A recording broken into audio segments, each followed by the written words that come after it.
Plant tissue culture के पिछले videos में हमने स्टडी किया था कि जब हम किसी प्लांट सेल या टिश्यू या किसी ऑर्गेनाइज स्ट्रक्चर को इन विट्रो कल्चर करते हैं तो उसे हम टिश्यू कल्चर कहते हैं।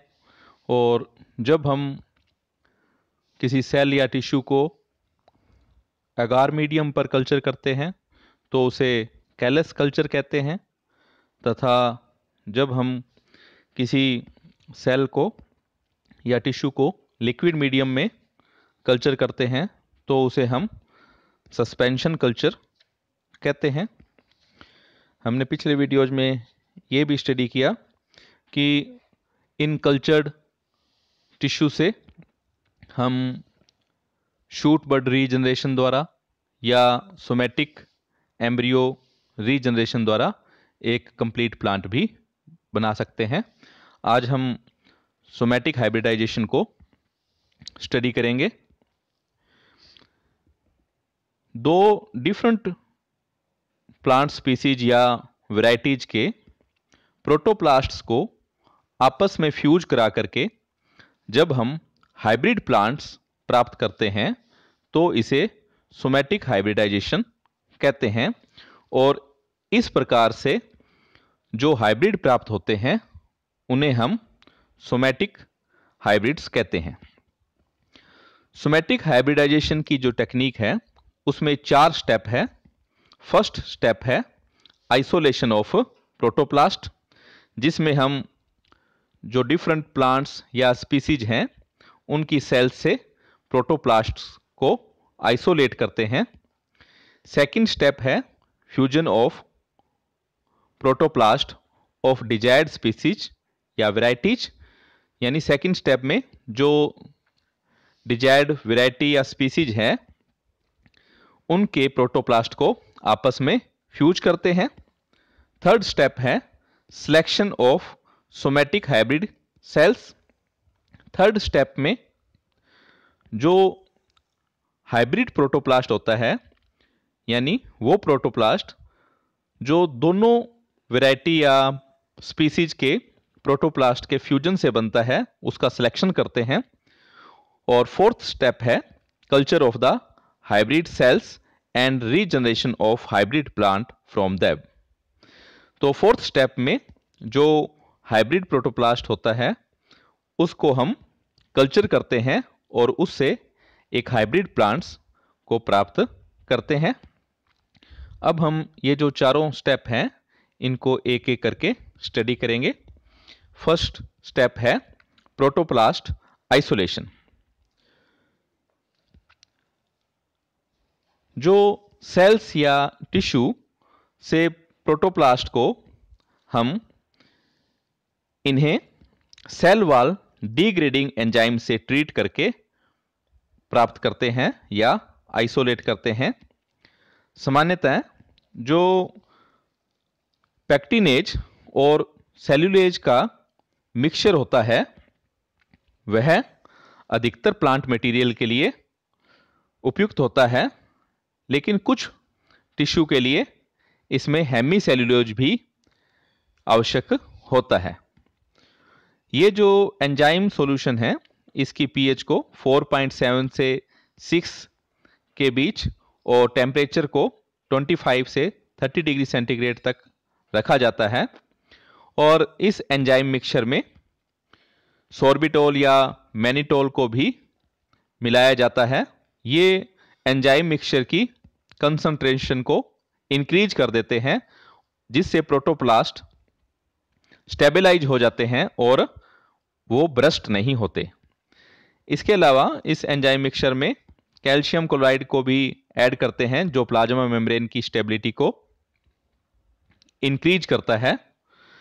सेल्स या टिश्यू को इस एंजाइम मिक्सचर में कुछ घंटों के लिए रखते हैं तो हमें प्रोटोप्लास्ट्स जो है एंजाइम मिक्सचर में प्राप्त हो जाते हैं। जैसा कि इस डायग्राम में भी इसको समझाया गया है।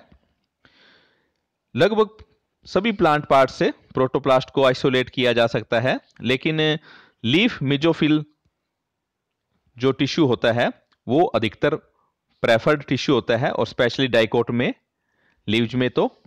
और जो फुली एक्सपेंडेड लीव्स होती है उनको सरफेस स्टीरिलाइज कर लिया जाता है, उनकी लोअर एपिडर्मिस को हटा दिया जाता है, और उस लीव्स को, पार्ट को छोटे छोटे टुकड़ों में काट लिया जाता है और इसे एंजाइम मिक्सचर में सस्पेंडेड कर देते हैं।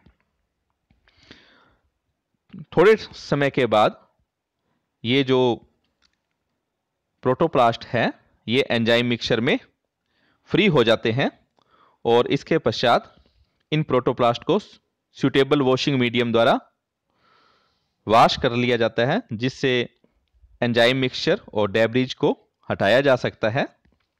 इसके पश्चात इन प्रोटोप्लास्ट को एक सूटेबल कल्चर मीडिया पर रख करके या तो बर्गमैन प्लेटिंग टेक्निक से, या थिन लेयर लिक्विड मीडियम से, या स्मॉल माइक्रोड्रॉप मेथड से कल्चर भी किया जा सकता है।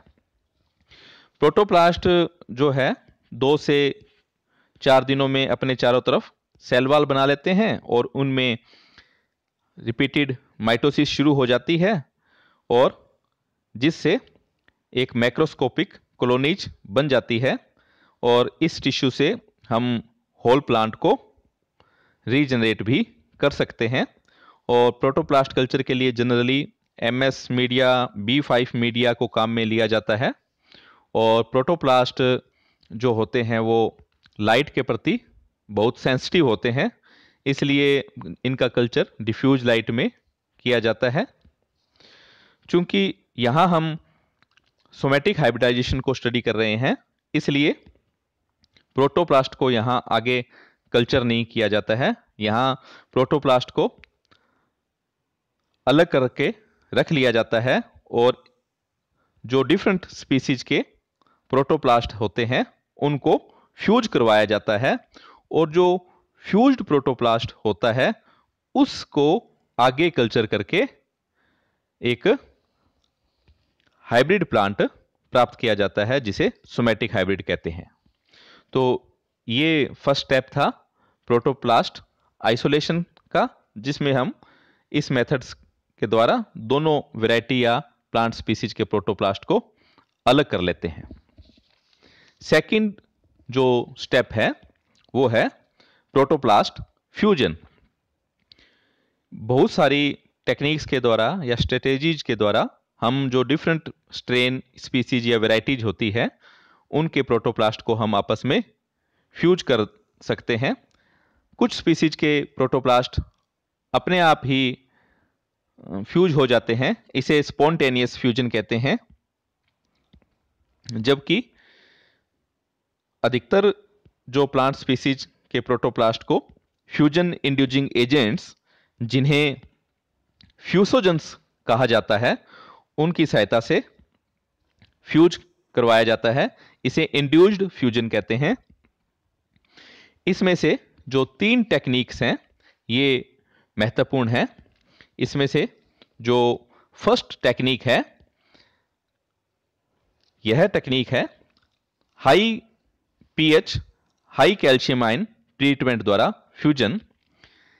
इसमें सबसे पहले जो डिफरेंट स्पीसीज के जो प्रोटोप्लास्ट हैं उनको हाई pH 10.5 और हाई कैल्शियम आयन कंसंट्रेशन वाले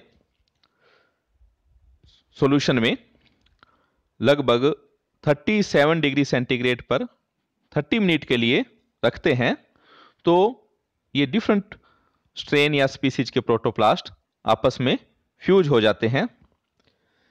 यह टेक्निक कुछ स्पीसीज के लिए सूटेबल है, लेकिन कुछ के लिए ये टॉक्सिक भी होती है। सेकंड ट्रीटमेंट है PEG ट्रीटमेंट द्वारा। PEG की फुल फॉर्म पॉलीइथाइलिन ग्लाइकोल है। इस ट्रीटमेंट को अधिकतर यूज किया जाता है और इससे फ्यूजन की फ्रीक्वेंसी भी अधिक प्राप्त होती है और टॉक्सिसिटी जो होती है वो लो होती है। प्रोटोप्लास्ट मिक्सचर को 28 से 50% PEG के साथ 15 से 30 मिनट के लिए ट्रीट किया जाता है और इसके बाद प्रोटोप्लास्ट को PEG रिमूव करने के लिए वॉशिंग की जाती है और इस वॉशिंग प्रोसेस के दौरान जो है प्रोटोप्लास्ट आपस में फ्यूज हो जाते हैं।